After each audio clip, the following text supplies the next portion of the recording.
আসসালামু আলাইকুম। ওয়ালাইকুম আসসালাম। ঘাস কাটছেন? এই ঘাস তো কাটতে হবে। তো এই ঘাস কেটে খাবে নাকি? ঘাস গরু খাবে, ছাগল খাবে।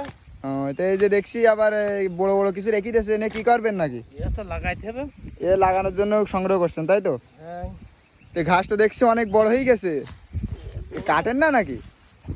এই তো এই বীজ রাখার জন্য রাখেছে। ও, বীজ রাখার জন্য দেরিতে কাটছেন তাই তো?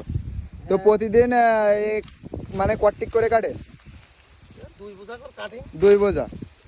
তো আপনার তো তাহলে বিচুলি অনেক কম লাগে। তো কম লাগবে, আবার তো বেশি লাগে না। এই যে দেখতে পাচ্ছি আপনার এখানে তো প্রচুর পরিমাণে ঘাস হয়েছে, আর এক এক ঝাড়ে তো অগণিত ঘাস এখানে দেখতে পাচ্ছি। আর এই ঘাস তো ভালো জাতের ঘাস। ভালো জাতের ঘাস। তো এই ঘাসটা কয় বছর লাগাইছেন এখানে এই ভুঁইতে? এই 4 বছর ধরো।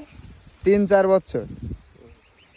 তাহলে একবার লাগালে এরকম 2-3 বছর অনায়াসে নিশ্চিন্তে মানে কাটা যায় এই ঘাস। তো অনেক কৃষক ভাইরা আছেন, তো আপনারাও চাইলে এই জাতের ঘাস লাগাতে পারেন এবং আপনাদের গরুর বাড়তি চাহিদা মেটাতে পারেন। দিলাম ভিডিও করে আর কি।